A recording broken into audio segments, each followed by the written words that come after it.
Hello, and welcome to a Chessima Chess. In chess, you need a good defense, and that is why in this video I will teach you the Budapest defense for black. Do you know where else you need a good defense? On the internet. And that is why this video is sponsored by NordVPN. You guys know that I'm a very private person. So while there are many reasons to use NordVPN, like watching videos and shows that are blocked in your country and stuff like that, for me though, the most important factor is security and privacy. I don't want anybody to log my data or track me. I want to be able to go to a cafe, log onto the Wi-Fi and upload a video without exposing my data. And you can see this is how it looks on my Windows device, but it works on, all devices, Linux, Android, iOS, whatever. And it's just one click, like boop. And just like that, I'm in Canada.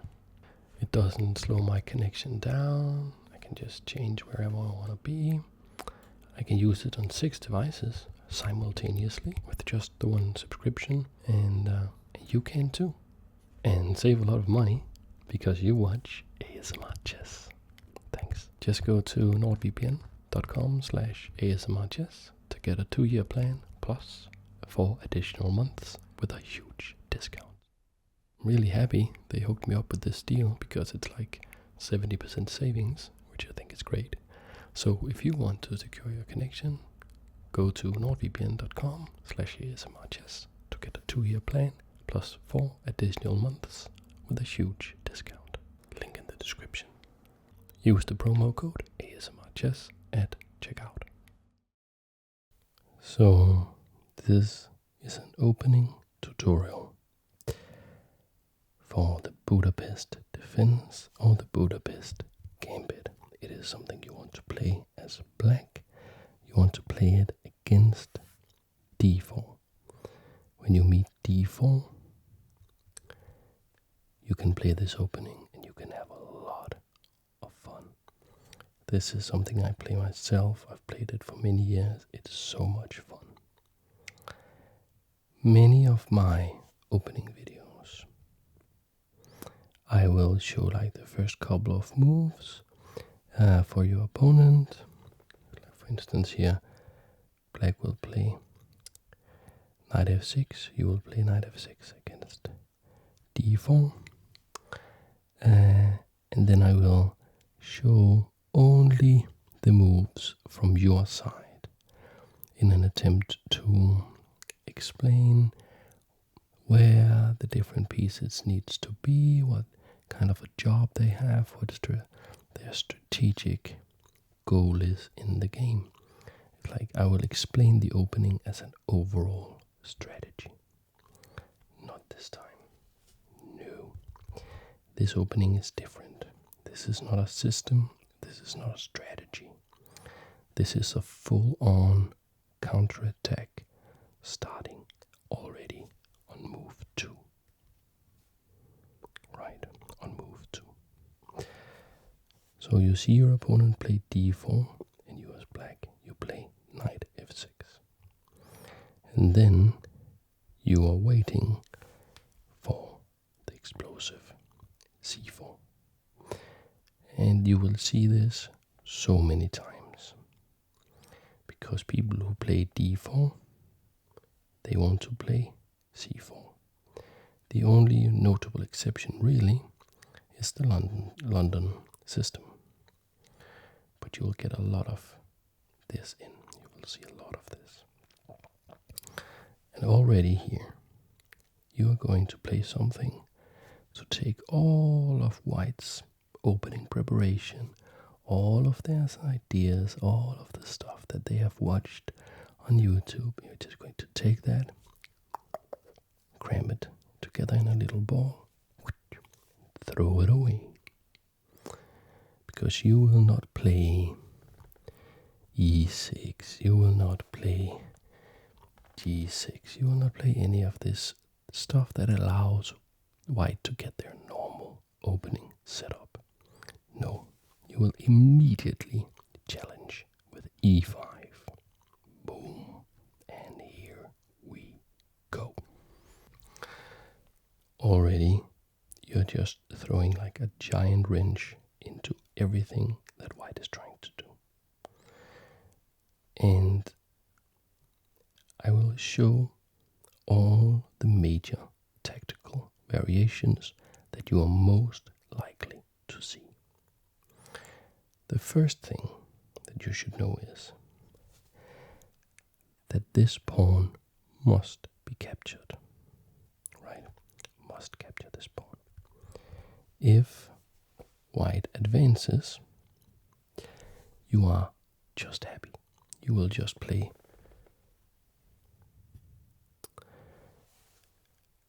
bishop c5, and you will have small opening advantage. These pawns are a little, they are in your courtyard just a little bit. This is quite advanced, but they are locked on white squares, and you have two nice pieces developed, a good central pawn, and no weaknesses. And you will just play a normal game from here. You will castle, you will try to undermine these pawns with c4. You will also play d6. This is not c4, this is c6, and you will play d6. And you'll just play normal chess from here, having achieved a slightly better position as black. That's quite an achievement as black, already on move 3. And in this position, you will often see white trying to punish you because they feel somehow that this can't be right. It feels wrong that you are already doing so well. So what they will often try to do is they will say, okay, I'll pin this knight. And maybe they will do it immediately, maybe they will first develop a knight and you castle and then they do it. But you have the same tactic every time. In this position you can immediately play the knight here, sacrificing your queen and attacking this bishop. Because if they take your queen, bishop takes here, is checkmate, backed up by the knight, and the knight also takes away d2. And you should just be a little careful on how you do it, because let's say they first play knight c3, you then castle, and they then go for this. Then this sacrifice does not work in this particular order, because you cannot play this, because they can now capture it. This also defends the bishop, so you cannot recapture your piece with the queen. So what you do instead is, and this is maybe the safest way if you're a little bit unsure, you just immediately sacrifice the bishop instead. So you play bishop takes f2, check. And if the king moves, you just won a nice pawn, and the king has lost its right to castle, and you're doing very well. And if the king takes, you now play knight g4, check. And this unveils an attack, of course, for the queen on the bishop. Let's say they try to go back. You capture. And I've won like 50 games like this. And they are pretty annoyed here. They often try to attack your queen. And you go to e3, threatening checkmate. It's a big mess. And you are doing very, very well, winning. Okay, so that's just like one small variation against the Budapest. I'll show some more.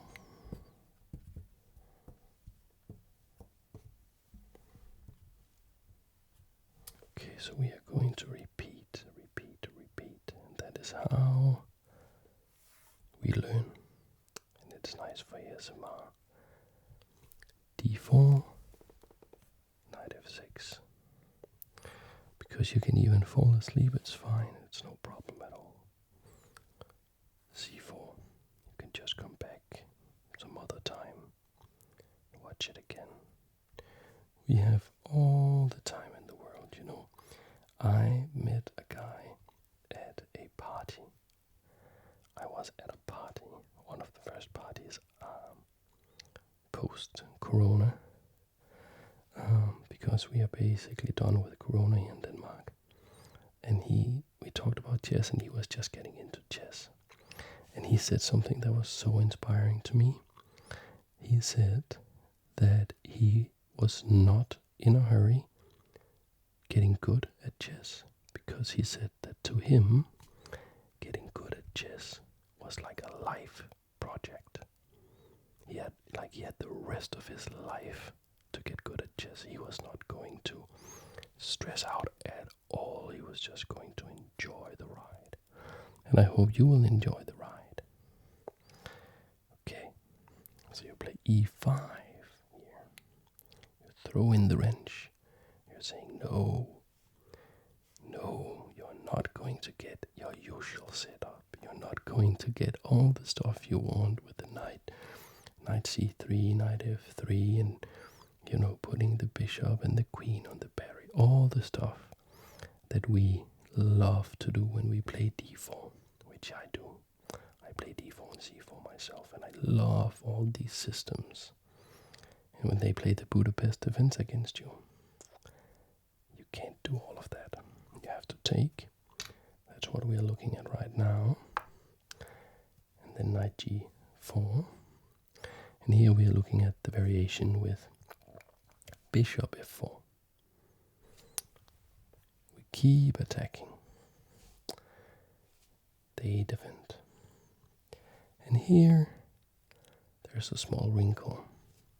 Before you put out the queen to attack e5, which is what you do in many variations, but when they have played bishop f4, you first play bishop b4, check. They can either block with the knight to c3 or with the knight to d2. Those are the two main moves. All other moves are inferior and will give you a nice advantage. And you see knight to d2 the most often because people recognize that if you put the knight on c3, you can at will chop this knight off. When they recapture, they have like these really ugly pawns. They are doubled, they are isolated, they are weak. It's a disadvantage. So the check is often blocked, most often with knight to d2. And here you play queen e7, attacking e5 for a third time. It's only defended twice. And what you will see sometimes, and you will win some games like this, is that they play a3, you capture, just ignoring the bishop, because if they take, well, what do you play? Can you find a good move? Can you find a good move for black? Knight to d3 is checkmate. It's checkmate. You will win some games like that. satisfying.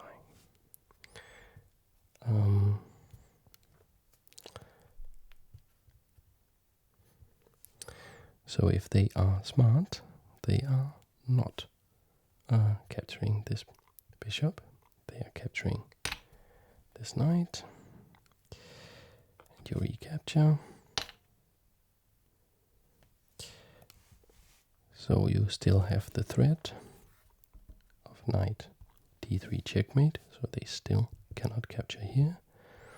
They will then often capture your knight, like so. And you don't recapture. Because now you have no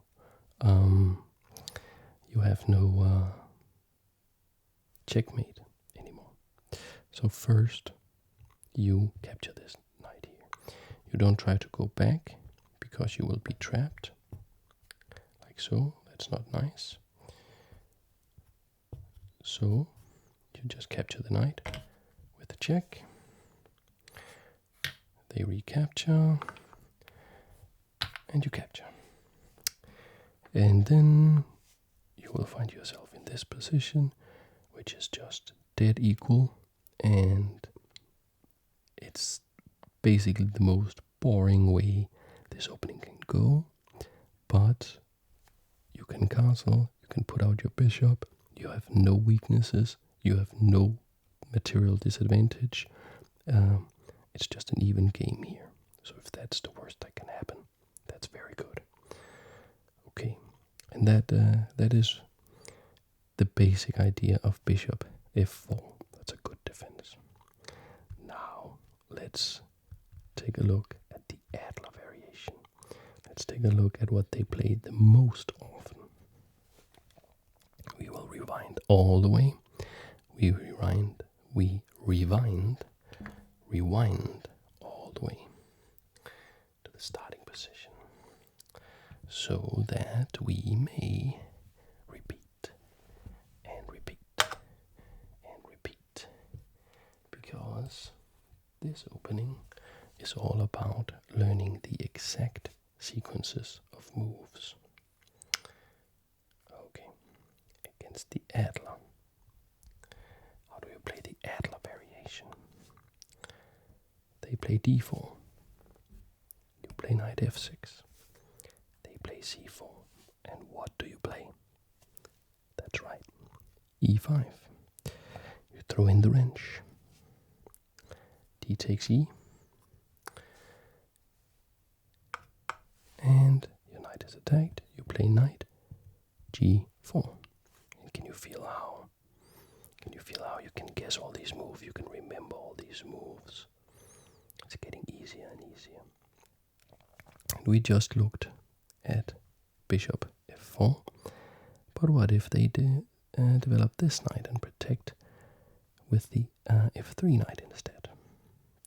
Well, here, what you can do instead of immediately attacking with the other knight, you can play bishop c5, coordinating an attack on f2.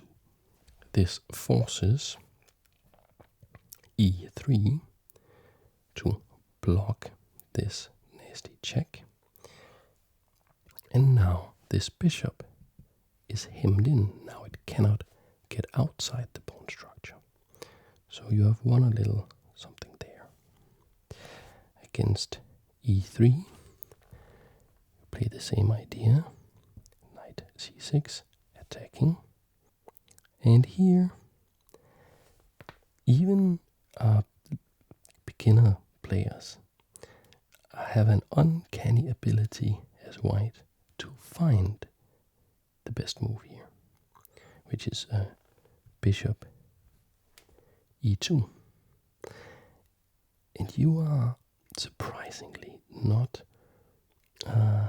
annoyed that white is playing good moves. You want white to play these moves, even though they are good moves for white, because you get longer and you get deeper and deeper into the game. You get deeper and deeper into the game, and there are so many more tricks I'm going to teach you. So many more tactical themes. And the deeper you get into the game, the more you will be on your home court, and the more lost white will be. And at this point, you are finally ready to get your pawn back with knight on g, capturing e5.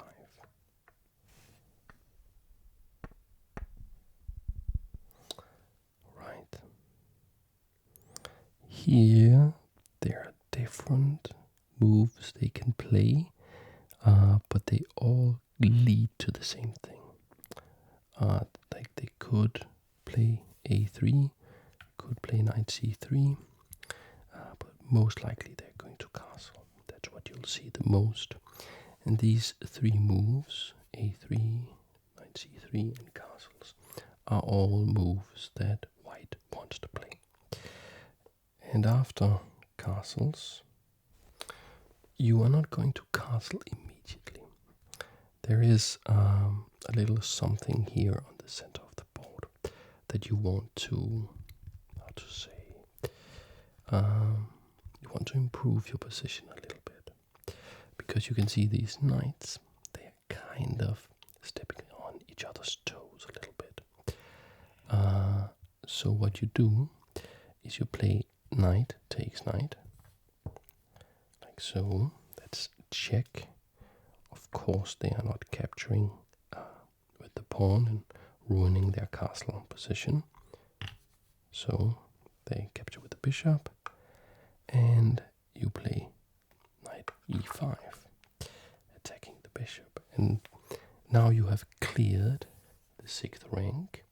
That's important for you, for a reason you'll see in a little bit. And you have sort of the knights were a little bit redundant, and by getting rid of one, you have made more space for the other. If they do not move this bishop, you will capture it. You want to capture this bishop. It's a very important defensive piece for white. If they play some knight c3 move, you are very happy.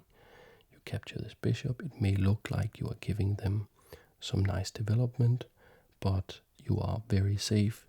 You will get castled.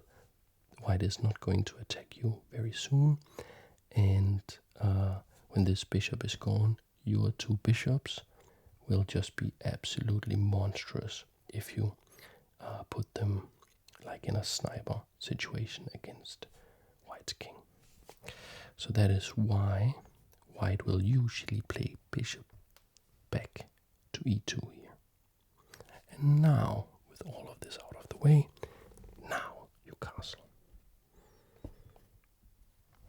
White is looking to, at some point, find out where to put this bishop. That's one of the major problems for white, is that this bishop doesn't have a nice home. And that is why you can foresee a lot of what white wants to be doing, because white only kind of has one scheme of development that's really effective. Here there are different moves, but again, you know, if they play a3 or b3 or knight c3, it's that those are like the moves, and you just have to know how to react, and you'll get a similar position every time. On a3 and b3, what you do is you, let's say they go a3, and what they want here is to trap your bishop. You don't want that. So you play a5.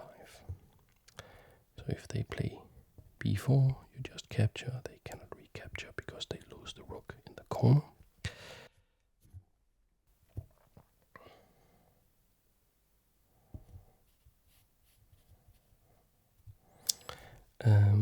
And it's against b3. It's the same. They want to go out here, and you still play this move. In the game that I use as an example game, here my opponent played knight c3, which is the last move. And here you actually kind of want them. You actually kind of want them to play their plan. So you are not going ahead with your real plan just yet. Because your plan, like, have you noticed how you are reacting to what white is doing? And then you are, through your reaction, you're forcing different moves that you want so that you can get into the position that you know. Like, it's a very forcing opening, and at this point you don't really have a forcing move. So what do? You play a move that looks like it does almost nothing. You play rook e8. It activates the rook, it's true, but it's not forcing. The best thing about this move is that it gives the move back to white while improving your position just a little bit. Because now, what are they going to do? They need to develop this guy. Sometimes they try f4, and this can be, like, if they are really good, it can be a problem for you, but it's very rarely that they will play it, because look at this super nasty diagonal, and it's not a big problem for you. You just go knight g6, and you continue your attack against the king in much the same way as this game shows. 9 times out of 10, you're going to see a3 or b3. In this particular game, my opponent went with a3. I played my a5 move, and here what you'll see the most is b3. That's the best. You want to get the bishop out. You can also now get the rook out to the open file. And you have what I played against my opponent's move, which was knight e5, is the same plan that you will do against this fianchetto of the bishop. So I'll show my game because it shows the attacking ideas. It shows just how much fun you can have in this opening. Because if you think it has been wild so far, if you think it has been tactical so far, well, it has, and maybe more than usual for my ASMR openings, but we are just getting started. My opponent played knight d5 here. And it's kind of funny, because this was a new move to me, but I thought, well, I can still do my plan. I can do the normal attacking crazy Budapest Gambit plan that starts with rook a6. How do you like that? How cool is that move? It looks like a complete beginner's move, but notice something about how we played this game. Notice something. We kept the entire 6th rank open. Why? Because we can now swing this rook over and start the crazy attack against the king. Oh yeah. So this is actually, like, normally getting the rook out this way is terrible. But this opening is just about using the rook in this way. And what is so funny to me and so interesting is that when I analyzed the game with Stockfish on my monster machine that I built for that, it first says, like, the white has a huge advantage after this. And it says, white should just play bishop d2, which is also what my opponent plays. And it says that white is like plus 1.5, like a very serious advantage for white. And then I play my next move, queen to h4. So you can see how the aggression is starting. And after this move, it says, oh, it's even worse. And now it's like +3 or something. That means that white has a winning advantage. And I was, I had put this in the computer, and I was very surprised to see that. I was very, very surprised to see that. Because I know the opening well, and I know that this small wrinkle with this knight, I mean, it is threatening c7 with a fork, but I get very hard time believing that white was winning. And then something magical happened. The computer was wrong. After having thought about it for like 30 seconds, which is like forever when you have like a super fast computer, like a modern computer, the evaluation just dropped. And I mean, it plummeted. It went from +3 point something, like white was super winning, and it just calculated, and all of a sudden it was like, nope, black has the advantage. And that means that these two moves that I played were better than what the computer could come up with. We're talking about stockfish here. And I would be very proud of that if those were my own ideas. They're not my own ideas. I am implementing ideas like in a unique position, because with an ID5 that was not seen before, but rook a6 and queen h4, that's like a standard idea. Okay. So it dropped from +3 something to minus like 0.5, meaning that black just has a small advantage, but a lot of practical chances against white, of course. So, and you'll see this so often in your own games. He captured. Knight takes. Because that fork was just, it looked too nice. Had to play that fork. And here we go. Rook h6. And this is the Budapest Gambit for you. Who cares about this rook? He can't capture the rook. It's checkmate. Checkmate is coming. And there's like, how many ways can you find to stop that checkmate? There is one, and it is h3.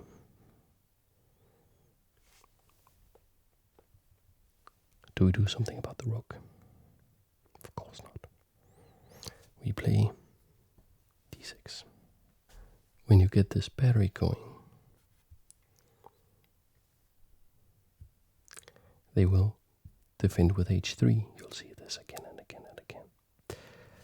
So you want to open up the bishop.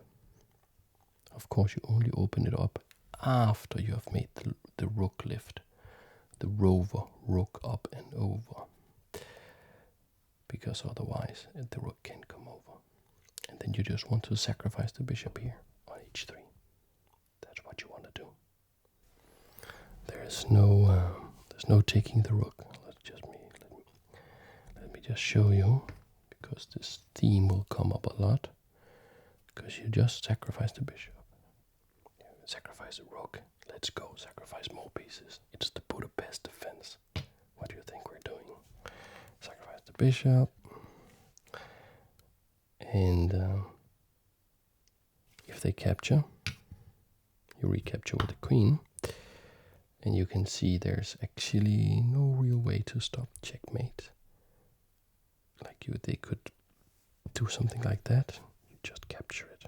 If they sacrifice the queen, fine.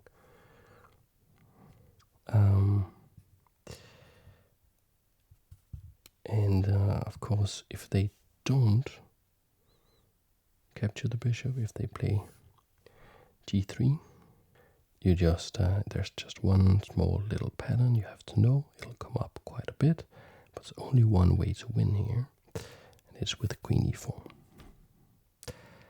And now there's checkmate here, and there's no defense because of the knight. So if you try this, just capture.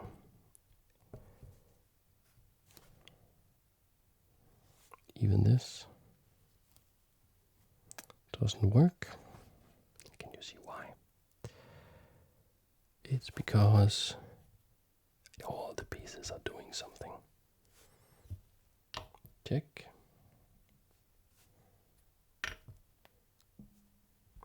Check. If they go here or here,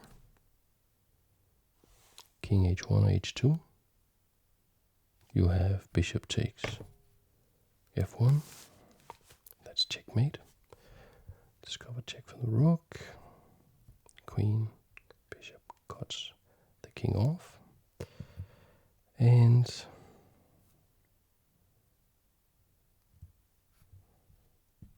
if they block the check here, you throw in the last deadly piece, and there's no defense. There's no way to defend this. Let's just do a sample variation. They play g4, and like you only have these 4 guys against this vast army, but the king is so precariously placed here. Sacrifice some more pieces. Knight takes. You don't care about the pieces. You need 3 pieces to checkmate, or if it's if one of the pieces is a queen, then sometimes just 2, and so it's fine. They can capture your knight. You just throw the checks at them. Queen g3 check. If rook g2, you just capture that's mate. They can't go here because of the bishop. If they try to go here, you hit them with rook h6, and you're just going to make a discovered attack. So I know that was a bit of a long explanation, but you saw a lot of tactical ideas, and the bishop takes h3 line that we are really investigating. It's just, it comes up so often, and you just have to have a feeling for these moves and these tactical themes, so that you'll spot them in the game. Now let's rewind back to the start, and let's get to the bishop takes h3, the place in the game. Let's take a look at what else can happen. A little movie magic, and we are back at the start, and we want to get to the very interesting place that we are analyzing. So the game goes d4. Can you remember knight f6, c4? What do we play? e5. We throw in the wrench. They capture. We attack. They defend. We attack f2, coordinated, so that they have to play e3. Now this bishop is worse. We continue the attack. Bishop e2, the move that they surprisingly often find. We capture with the g knight. Castles. Now we want to make room on the 6th rank here, and we want to get rid of the redundant knights. So we capture with the check. Bishop takes. Knight attacks the bishop. If they leave it there, we chop it off, and we are very happy. So they play it back to e2. And now we castle, like so. Here there's a little bit of a move order thing in this game. They played knight c3. We played the waiting move that slightly improves our position with the rook, so that they now can play a3, so we can hit them with a5. This of course protects against b4 for our bishop.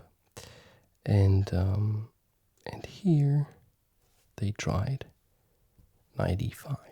That's what we're looking at in this game. Usually you'll see something, they'll try for something like that. But they tried knight e5. We go with this standard plan. This is really the plan that you want to really learn when you play the Budapest defense. Here they tried to get the bishop out like this. Bishop d2. We played queen h4. Remember that we very often want to play queen h4 before we play rook h6. That is because if we play rook h6 first, we could get hit with g3. That takes away this very important square for us. We don't want to give them time to do that, so we start with queen h4. Here we are baiting them. The best move is probably f4. We are still doing well, have a nice advantage, even after the best move. But very often, or like always, they're always doing this.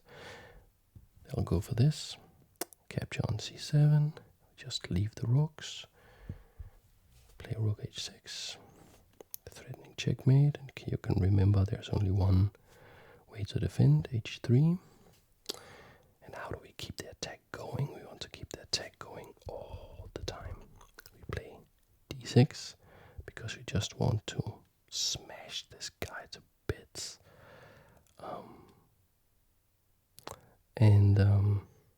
Here we looked at if they take the rook, sacrifice the bishop, and we looked at basically how black was winning in every variation. Because we may be down material, we may have sacrificed some pieces, even a lot of pieces, but trust that when you have this setup, what's going on here, if you can find the right moves, you will be winning if they could take the rook. So my opponent tried something different. He played e4. This opens up this bishop. It's attacking this rook. So you know what I want to do. I want to sacrifice pieces. I want to checkmate this guy. I'm looking at this guy. So I played d6 because I wanted to sacrifice this guy. Now he's saying I should sacrifice this guy. Why not both? So after e4, I play bishop takes h3, winning move. And we just saw all the different ways it can go wrong if you try to capture this bishop.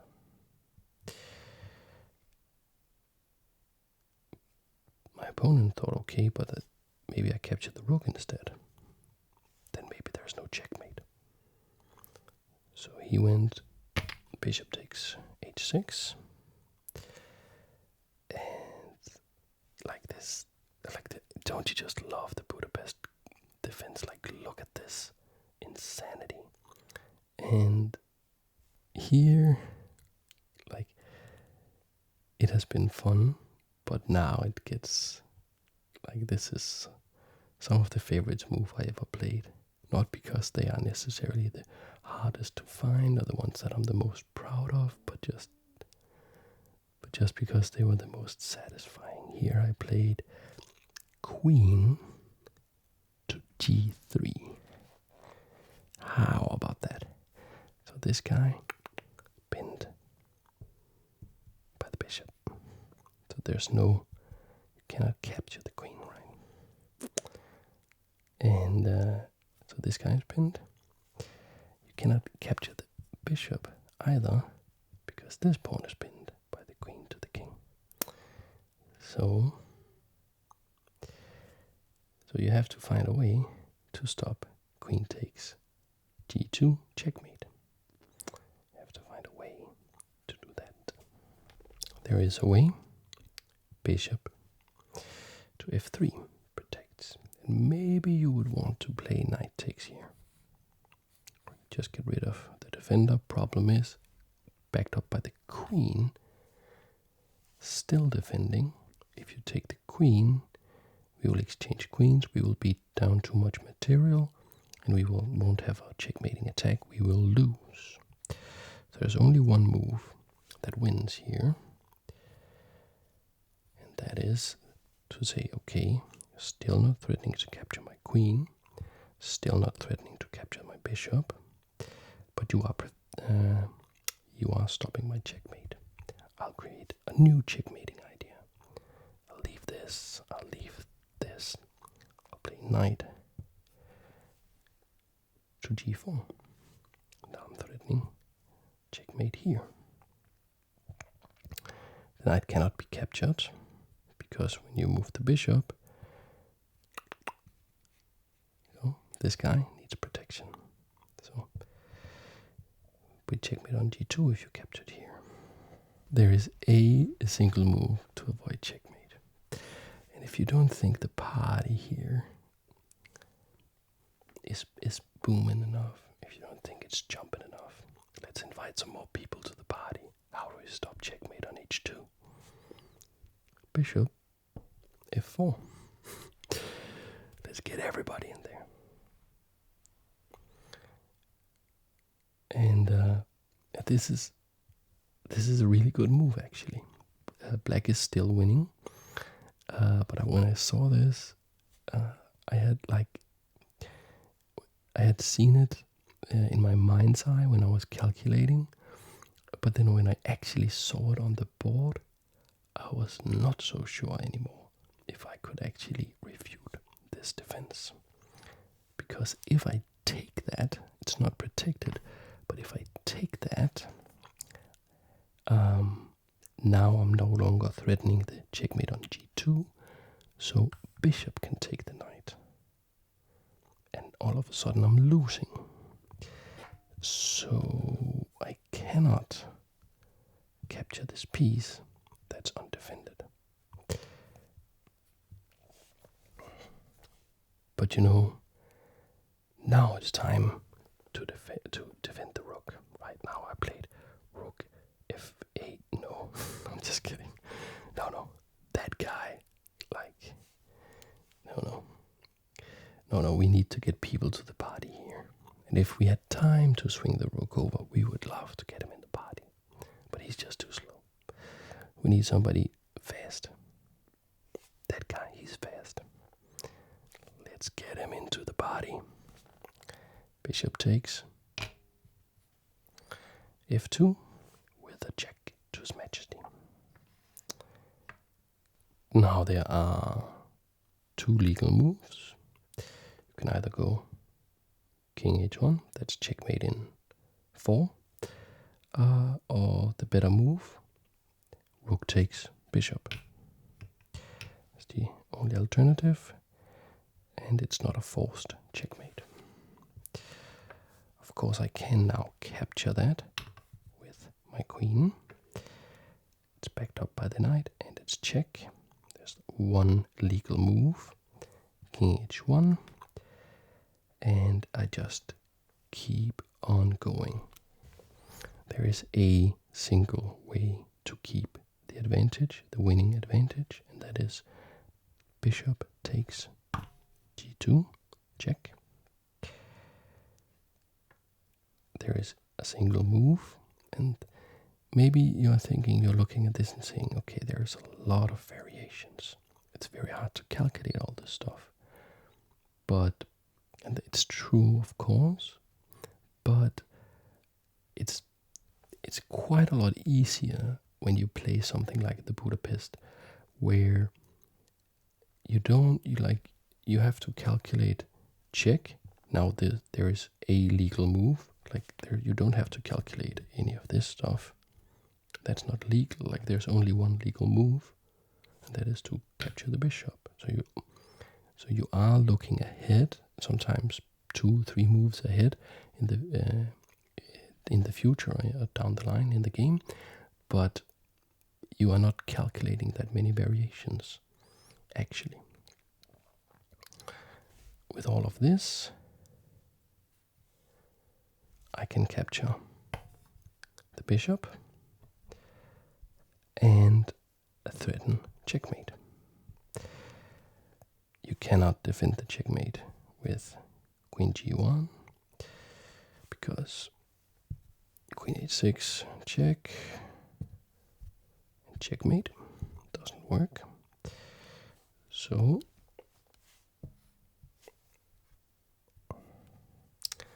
the only way really to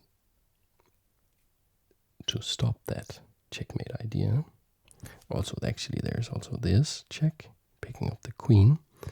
It's of course better to checkmate just to show different stuff that could be relevant.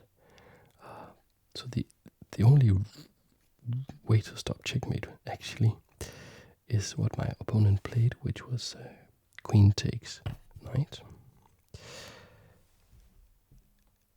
which of course loses the queen, but finally,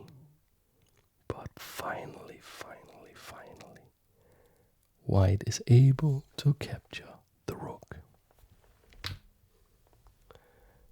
And white is just saying, well, you have the queen, you have this super nice pawn structure going on here with the king. These two are passed, and they are threatening to one day come down and become queens, and I see all of that. My pawn structure, okay, it's not so good. You have more pawns, but I have 1, 2, 3 pieces. Maybe I can salvage a draw. Maybe I can fight back. And here there's a killer move, because this knight is stranded. So I can just play queen to d7, and the knight can take a pawn with it, like knight takes here, a knight takes here, but then it'll fall.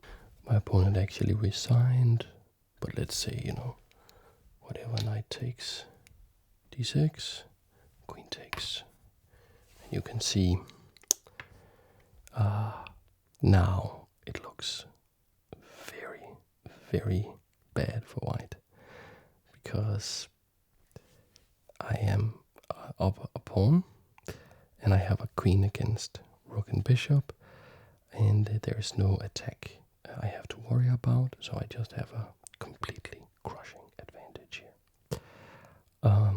So this was my introduction to the Budapest defense, or the Budapest Gambit. What I would like now is if you went out and you played this opening, and you just play, and then when you've played some games and you noticed, okay, this happens a lot, I don't know how to deal with this or whatever, you notice something, then you come to the comment section of this video and you post your questions, and maybe you post the PGNs of your games as well, so I can take a look at them, and you can say, okay, on move 7, what do I do here? And then I'll try to look for themes, that if there's something that you guys are all struggling with, and I'll make a follow-up video where I can try to answer these questions and get in more depth with this wonderful, fantastic, fun opening. So that's the video. I hope you liked it.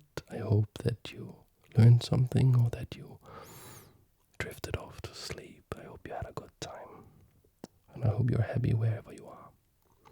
And I hope that I will see you in the next video. Thanks for watching.